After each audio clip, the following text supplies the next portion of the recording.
Hello guys, today we'll see how to create Restful API using MongoDB, Express and Node.js. So in this video, what I'll show you is CRUD operation on recipe, and we'll have a get recipes, which will list all the recipes.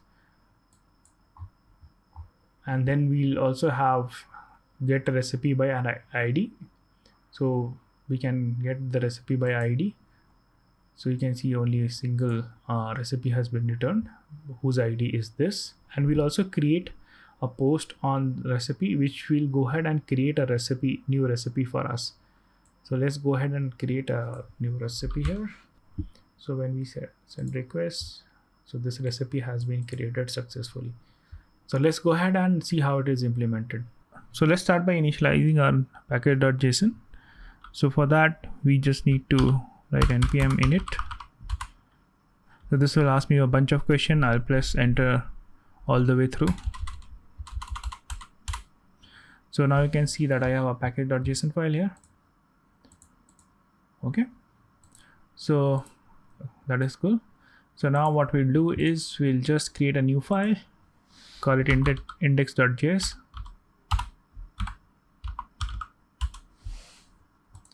And just console something out.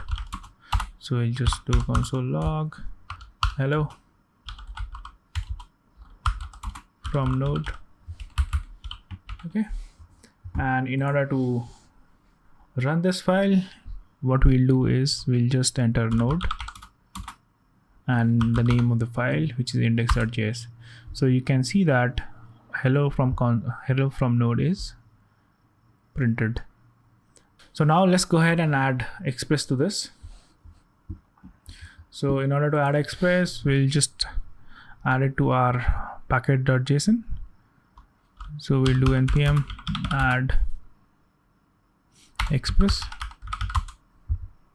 So this will go ahead and add Express to our package.json.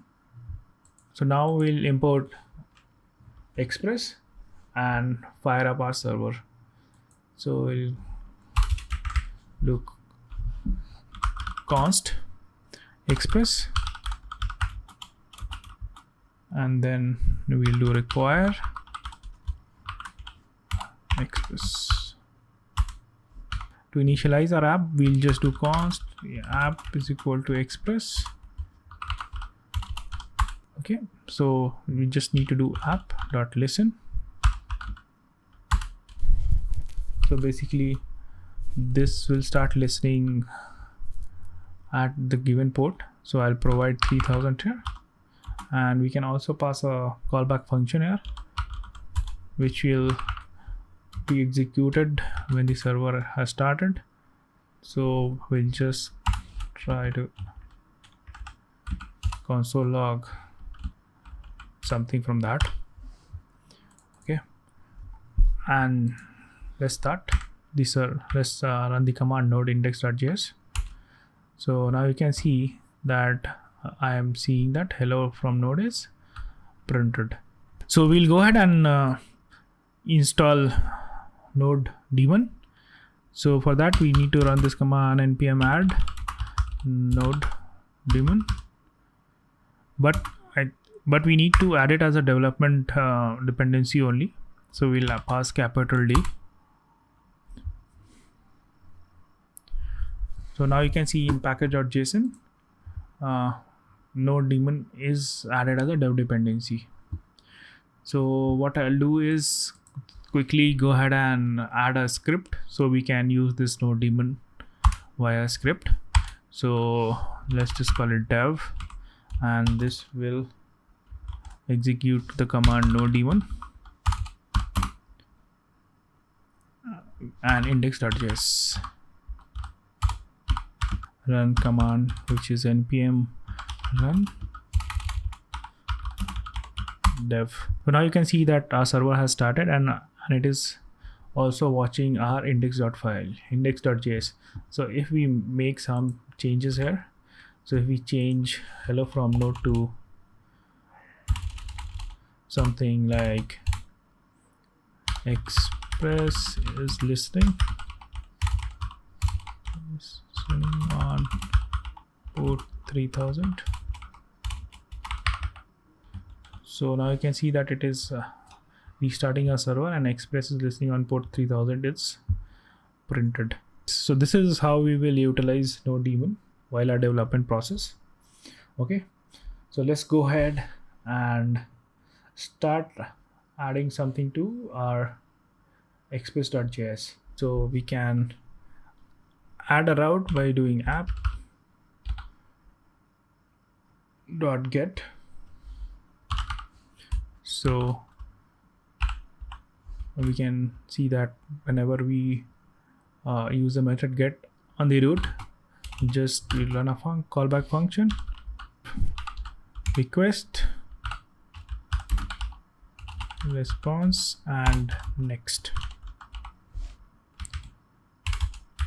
So here we can set something to the response. So we'll just do response.send,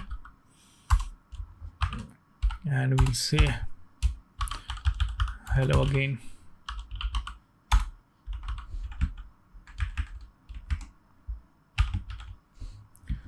Okay, so now we have added a route slash. So what I'll do is I'll just quickly create a file called api.rest, which will create all our REST APIs. So I'll just create a file and we can call it get http://localhost 3000. Okay, so now you can see that I have created a api.rest file, and when we create this file, something, so here we are getting a send request button. So when we click on that button, you can see this is hello again is printed. So this is basically add-on which I have installed. So you can also install it, and it is called REST client. So now you can see whenever I send a request, hello again is printed. So that is cool. So we have something which is coming from the server. So now if you add something else and save it, the Express will be automatically restarted, and when we send the request again, you can see the new output is coming as hello again with the exclamation. So now you can see that I have added a root endpoint which always returns hello again. So going forward, if we keep on adding different routes to this index.js, so this index.js will become very big. So what I'll do is I'll create another file called express.js, and I'll create express.js and move things related to express here, and then import this express.js to index. Okay, so what I can do is, so I'll just move the initialization here, take it out to this file.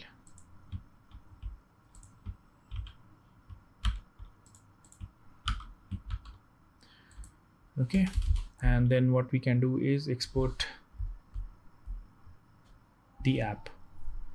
So for that we need to do module.exports is equal to function,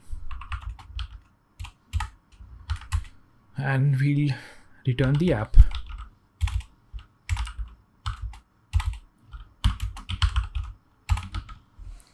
Okay, and now what we'll do is we'll import the Express here, and so now you can see that Express has started listening on this port 3000. So we'll start writing a couple of things.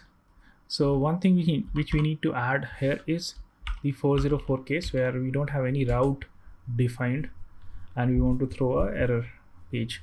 So Express provide us a middleware where we can handle these cases. So let's see how to use that. So it will be app.use, and we'll write a callback function here, and it will have 3 parameters here, which will request, response, and next.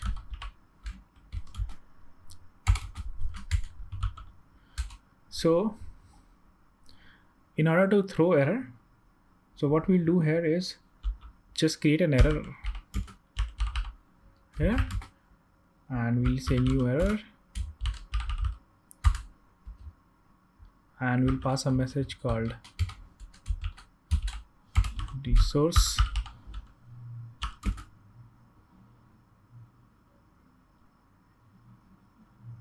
not found,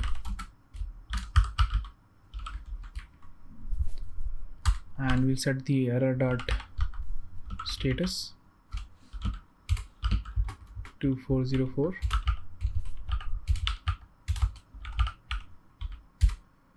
and we'll just do next. So what this middleware does is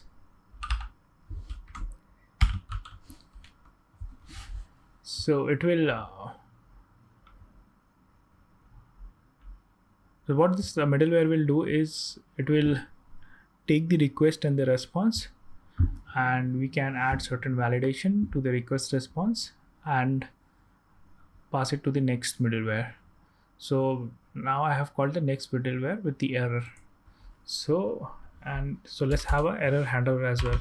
So let's handle our errors here. So we'll write another middleware.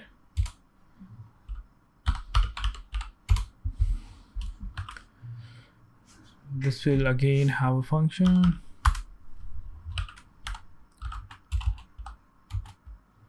We'll take the error, request, response, and then next.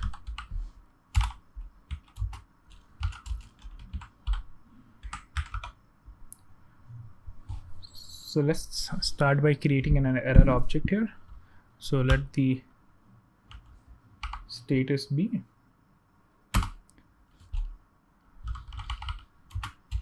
status is equal to e.status, or the default status will be 500, and let the error is equal to message, and we'll assign the message from e.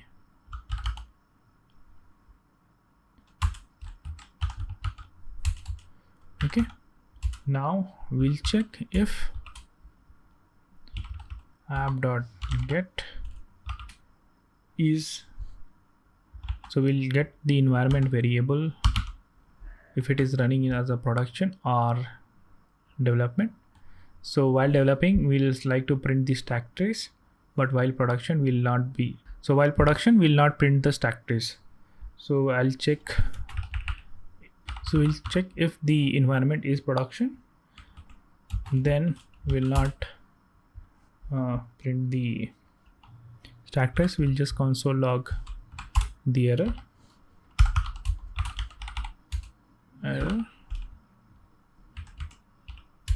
and also send a response, and we'll set the status to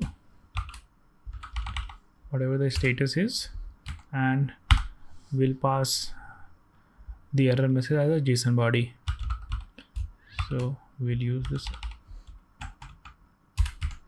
So basically this is setting the status of the response to whatever it is coming from the previous middleware, or if it is not there, we are just adding 500 to it. Okay, and we'll just send the JSON body with a message key, and it should contain the error message. So let's have the else case here where we would like to print the stack trace. So for this, again, we'll do error.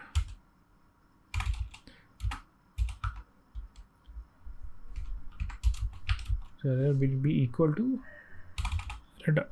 error dot message will be equal to status plus the error itself, and for the response we'll do this status and pass the status here, and in the JSON body, we'll just do send,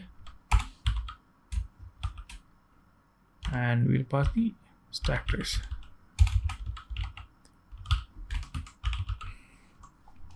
So basically these two middlewares will handle our cases where the error occurs. So we will import the express here. So now if we hit this request, you can see that it says resource not found, and it prints the stack trace as well. So usually in development you'll use this process, but I'll show you another way where we can set the environment by variable as production, and then this stack trace will not be printed, it will just show the error. So in order to do that, we need to run the npm command inside the node environment, which is node_env, and we'll say production.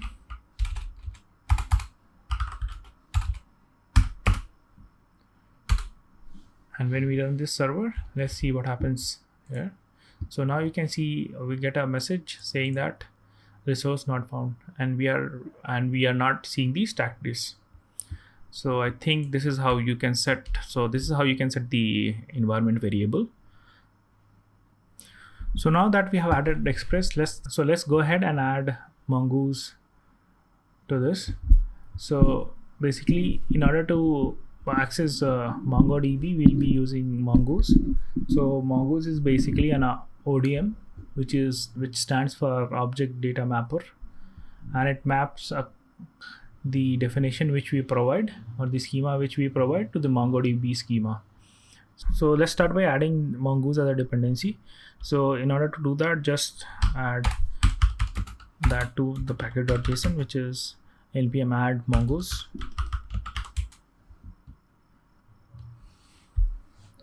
So Mongoose has been added. You can check the package.json. Cool. So Mongoose is there. So we'll just check the connection of the Mongoose here.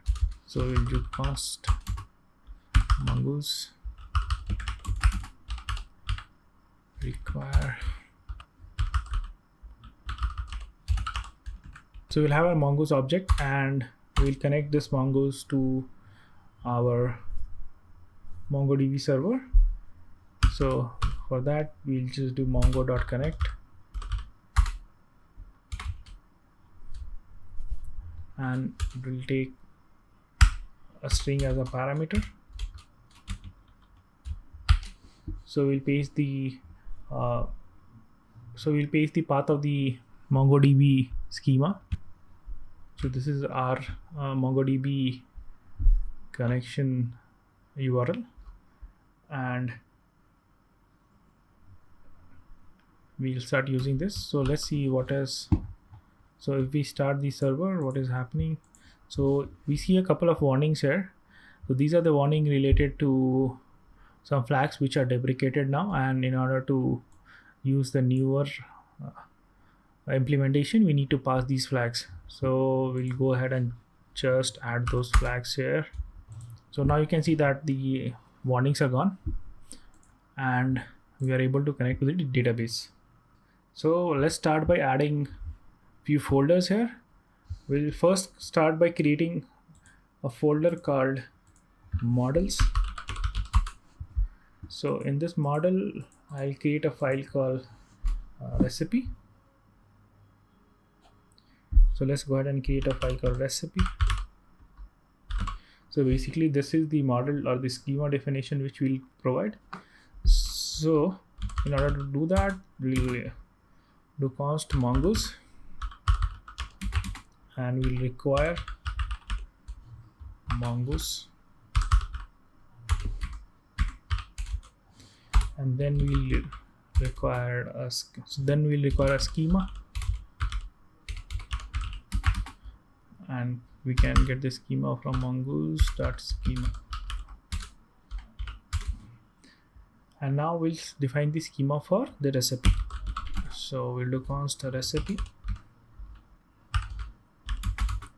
is equal to new schema,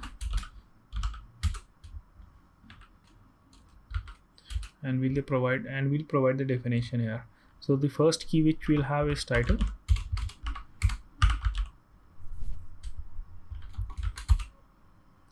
and we can also define the type. So the type would be string, and we can also provide some validations here. So I'll just go ahead and quickly add a validation for this. So what we can do is validate this with the condition here, and the condition is the validator is, we can provide the validator which will be a function. So we'll pass a validator here, and this will take a value. Okay, and we'll say that return. So we want to return true or false based on the validity of the value here.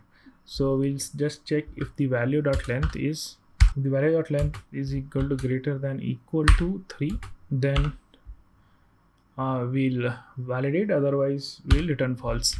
So this will run as a validator, and it will check if the length of the title is greater than or equal to 3. So basically this is this. So, and we can also pass a required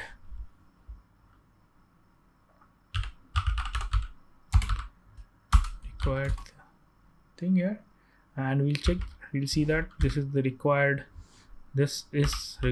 so we'll pass through,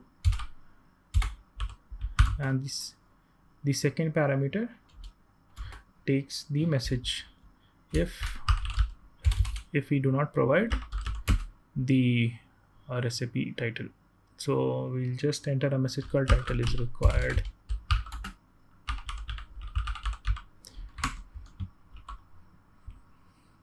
and then we'll have another field called description. So we'll just go ahead and add description, and we'll just define the type for this as string, and then we'll have another field called ingredients,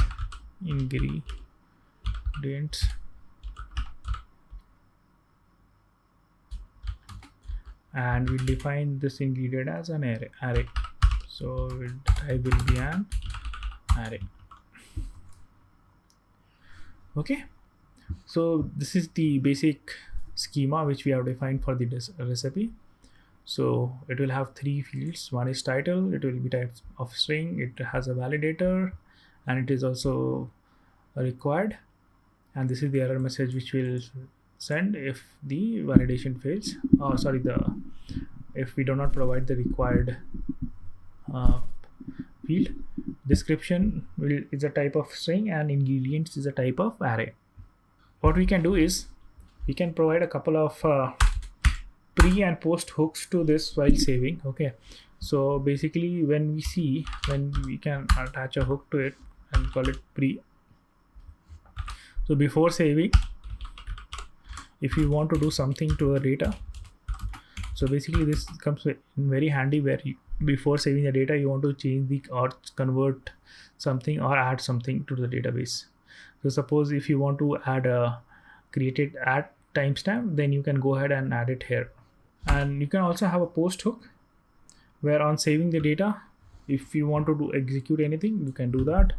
So I'll just copy paste this. We can change this to post, and then this will give us the doc. So basically what we can see is we can console log the doc. So we can do save the recipe, and we can also pass the doc. So whenever we save the recipe, this post will be executed and we'll see this message. So now let's export these.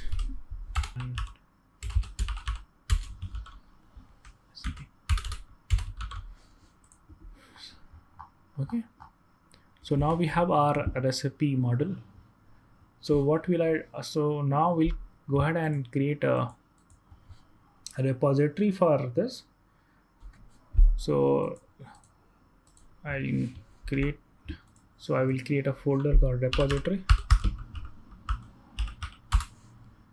So let's go ahead and add a file called recipe repository.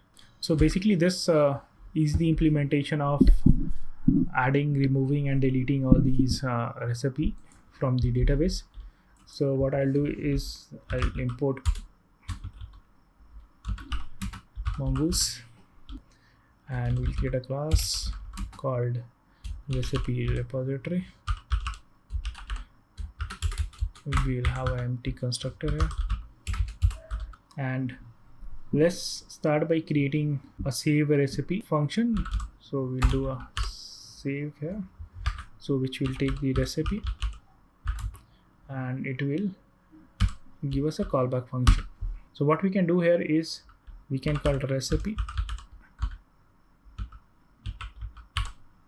dot save, and it will have a function. So, and this may have error as well, so may have error as a parameter, and then we'll call back this thing, and pass may have error here.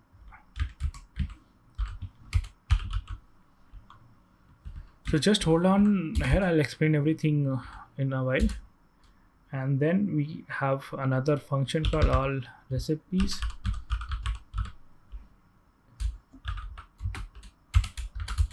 So this will return mongoose dot model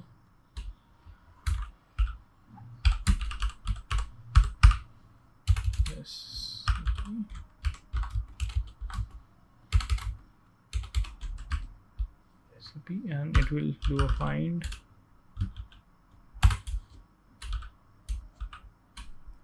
and we'll execute this.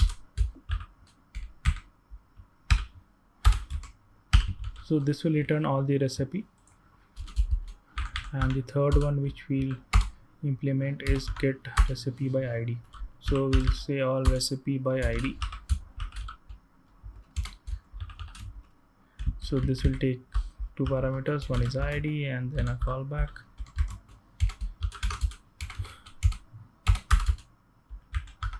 So in this we'll have mongoose.model and we'll have recipe dot find by id, and we'll pass the id here and also pass the callback function. Okay, and let's go ahead and export this. Model.exports is equal to recipe repository. So we have exported the recipe repository. So we'll go ahead and create another folder which is our controller folder, which will control the flow of the routes. So let's have a controller folder, and inside that we'll have the recipe controller. So I'll add a file here called recipe controller.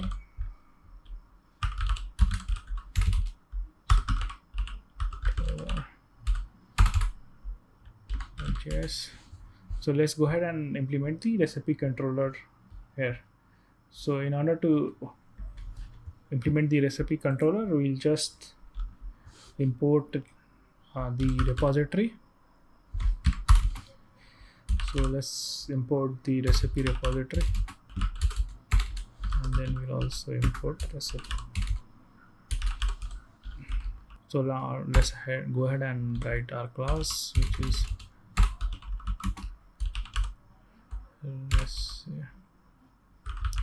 recipe controller,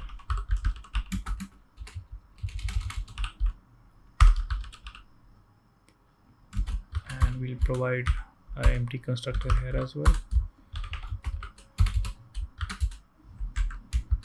Okay. And then we'll provide the methods which will return the list of recipes, delete the recipe or update the recipe. So let's create a function. Let's create the first function, which is do list the recipes. So let's have do list the recipes. So this will list all the recipes. So it will take request and response. And what we'll do is we'll just initialize the repo here. We'll call it repo dot all.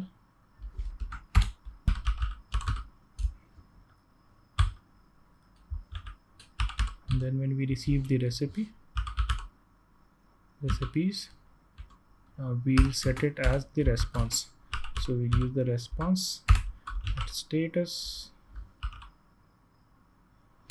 is equal to, so we'll set the status as 200 and the body as JSON body as the recipes. Okay, so we have implemented our first controller, and let's see how everything is working. So I'll just quickly add a couple of things here.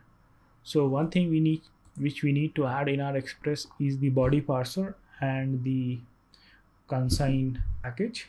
So basically what it will do is, so we need the body parser to parse the body, the request body, and we'll use consign to append the routes to the Express app. So for that we'll just add, so we'll go ahead and add consign and body parser. So now we can see that in the package.json these two are added.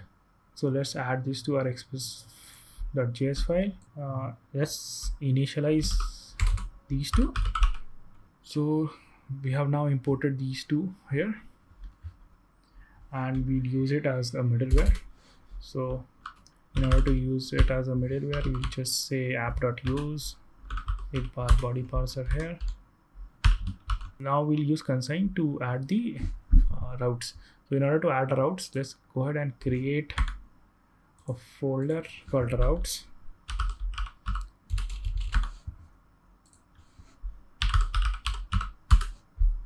And inside routes, we'll create a file called recipe routes. Start defining routes here.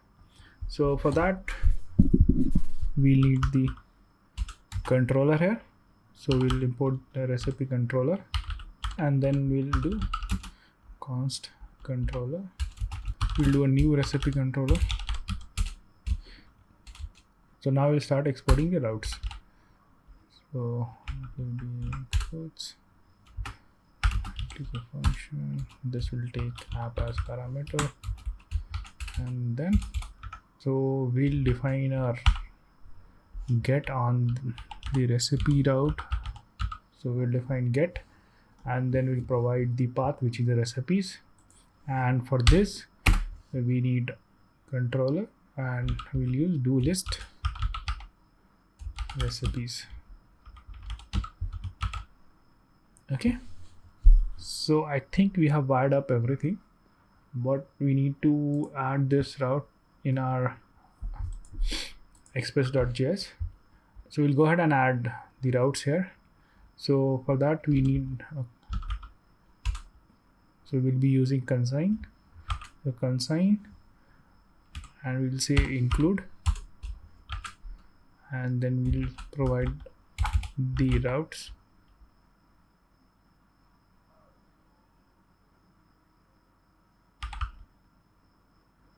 So basically this will give us we need to provide the path for the routes folder, and then we'll say we need to add it to the app. So we'll add into app, which we have here. So I think we have wired up everything. So let's go ahead and search for the recipes. So basically I'll add another endpoint.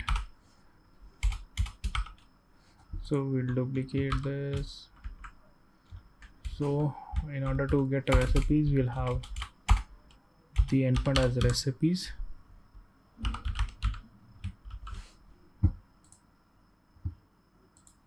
Okay. So we can see there are a couple of errors here. So let's go ahead and fix that.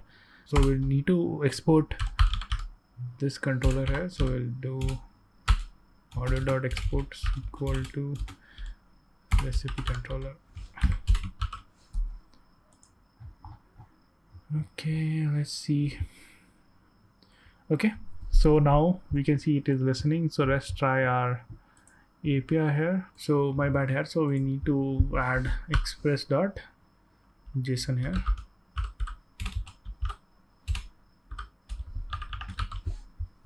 Okay, now we'll send the request. Now you can see that we are getting all the recipes here.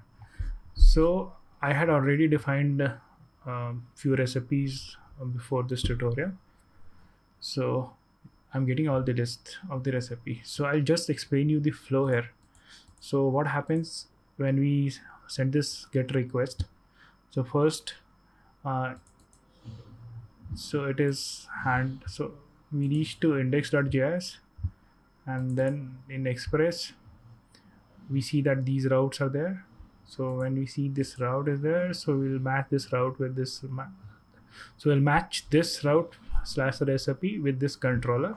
So now the controller takes over, and whatever is written in do list of recipes, this will be executed. So here you can see that we have initiated the recipe repo, and then in the recipe repo we have added so we have fetched all the recipe and then returned the recipes as a JSON. So this is how it works. So you might be wondering why I have created all these repository controller or models here. So model is basically our entity. So the model is only dependent on Mongoose. So repository is the implementation of the DB. Okay, so in order to provide the functionality of a database, which is save, get all recipes, get recipe by ID, we need to make a recipe repository, and it is dependent on Mongoose.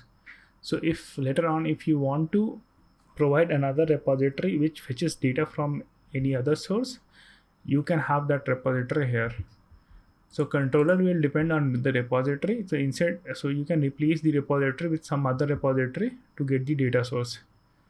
We can see the controller is calling the initializing the repo and calling this all recipes here, which is in turn setting the response and sending the recipe from the database back to the response.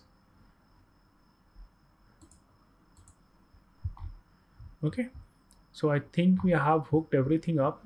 We just need to add couple of more routes here. For that, we'll go ahead and add we'll go ahead and add a couple of more routes, which are create a recipe and get a recipe by ID. So in order to do that, we'll have a controller here. So let's do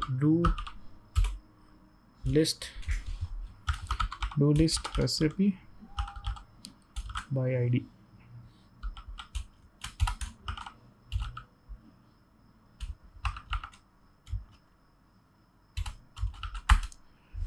So in order to do that, we'll just this will take request and response.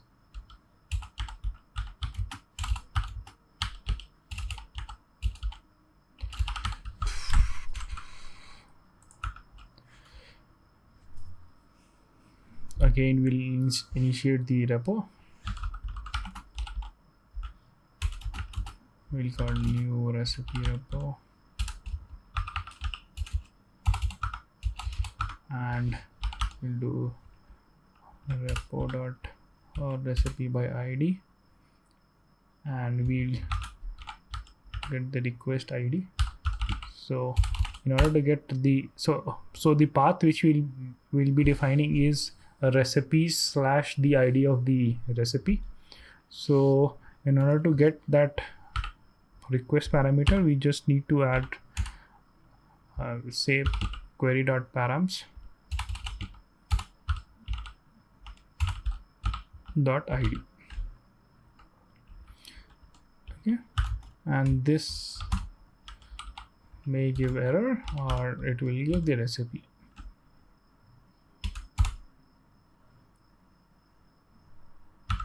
Recipes. Okay,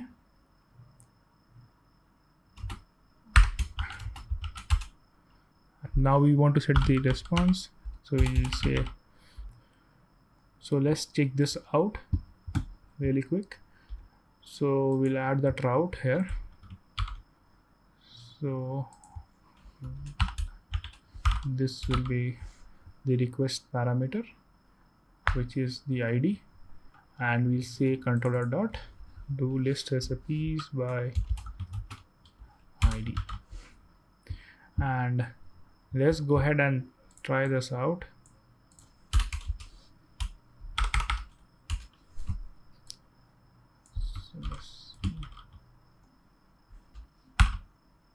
And we need to pass the id here. So just let's quickly send the request and we'll try to get this recipe here. So we need to replace the id with this id and then send the request. Now you're seeing that, so only this recipe is coming, so this is cool. So let's go ahead and quickly add the functionality of creating a recipe in the controller. So we'll open the controller file, provide the functionality to create a recipe. So let's call a function called create recipe, and let's initiate. So in order to create a recipe, the method which we'll use will be a post method, and we need to pass the parameters in the JSON body. So in order to get the parameters from the JSON body, we'll first get it from, so we'll just define this recipe data. So recipe data is basically the data coming from the request. So we'll just say request.body. Okay, and then we'll create a recipe out of this. Cool. So we'll provide the title, and the title would be recipe data, which is coming from the request. Then we can have a description, recipe data.dsc. So what we are doing is we are getting the recipe object out of the request body, and then we'll use this recipe to save it into the MongoDB. So for that we need the repo, and we'll call repo.save take the recipe. So we need to provide the callback implementation here. So this will give me, so while saving we might have error. If we don't have an error, what we'll do is go ahead and send the status. Set it as 200, and we'll set the JSON to the recipe. Else we'll do response or status is equal to 500,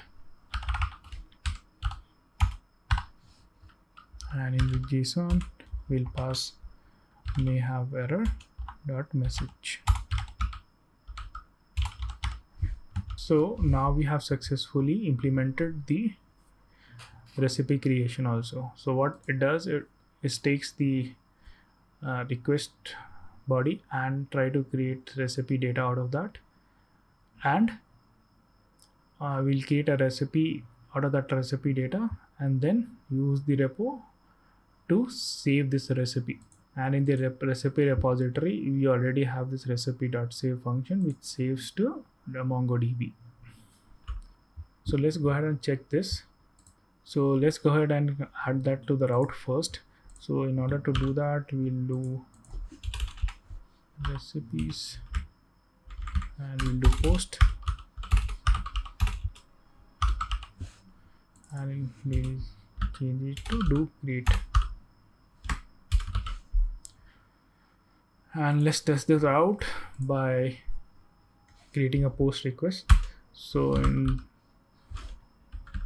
basically we need to set the content type as application.json, json.json, and in the body we'll go ahead and add. Now we can see that the recipe has been created. You can see that saving recipe saved with the new ingredients. Okay, and you can also see when we get the response, the new recipe with this ID has been created.